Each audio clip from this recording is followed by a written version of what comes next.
Okay, so John, I think there must be a lot of misconceptions or things that are wrong. Some things aren't adding up. Can you just give me the straight story about what's occurring in the world that you see it? Sure.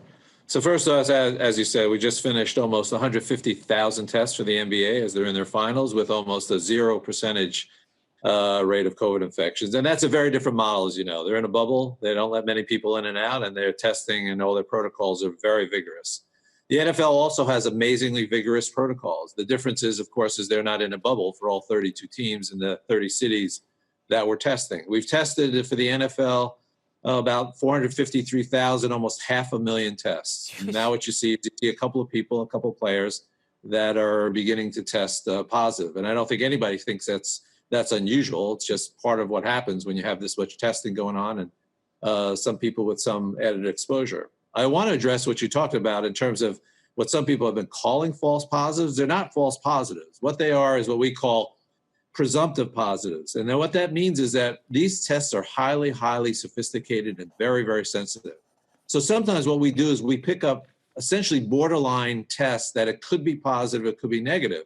So what we do is we tell the team that it looks like this player may or may not be positive, hold them out for the next 4 hours of practice and any exposure, and we rerun the test. And invariably on these, what we call presumptive positives, it turns out they actually, most of them come out to be negative.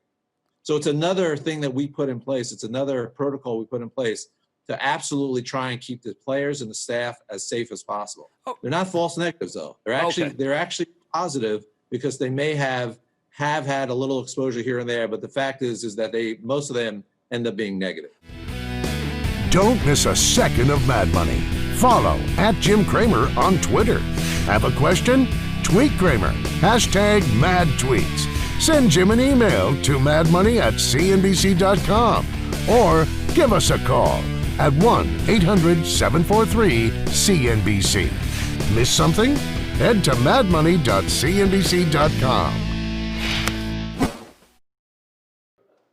Shepard Smith here. Thanks for watching CNBC on YouTube.